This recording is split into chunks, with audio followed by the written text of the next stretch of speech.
जय श्री बाबालाल दयाल जी। इस सीरीज़ में हम आपको श्री बाबालाल दयाल जी के जीवन से जुड़ी हुई और बहुत सी कहानियाँ सुनाएंगे। तो संवत 1451 में सभी तीर्थ स्थानों के दर्शन करते हुए सद्गुरु बाबालाल जी हरिद्वार से सहारनपुर पहुँचे। उन दिनों इस नगर की अधिकतर आबादी मुसलमानों की थी और मुसलमानों का ही शासन था। शहर के बाहर वे 1 मील की दूरी पर जंगल में अपना आसन जमाकर बैठ गए। धीरे धीरे हिंदू, मुसलमान और दूसरे मजहबों के भक्तजन सद्गुरु जी के दर्शन के लिए आने लगे।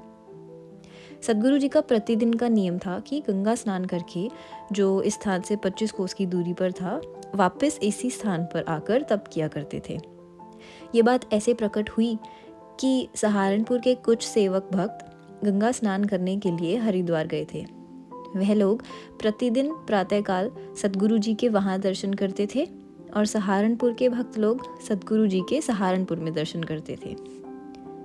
जब वह लोग गंगा जी से वापस सहारनपुर पहुँचे तो इसके कुछ दिनों बाद ये बात प्रकट हो गई और बिजली की तरह सारे शहर में फैल गई कि बाबालाल जी अपनी योग शक्ति के द्वारा प्रतिदिन गंगा स्नान करके यहाँ आकर तप भजन करते हैं। इससे सिद्ध हो गया कि यह कोई साधारण संत नहीं है। इसलिए भक्तजनों का आना अधिक हो गया और श्रद्धालु लोग सारा दिन भूखे प्यासे दर्शन की आशा में बैठे रहते। इन लोगों की श्रद्धा देख सद्गुरु जी ने इन भक्तजनों के लिए लंगर का बहुत अच्छा प्रबंध कर दिया और आज्ञा दी कि जो भक्त दर्शन को आए भोजन पाकर ही जाए।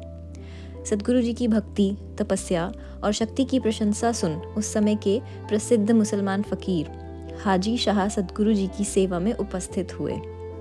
हाजी शाह सद्गुरु जी के भव्य व्यक्तित्व से इस कदर प्रभावित हुए कि इन्हीं के चरणों में रहने लगे।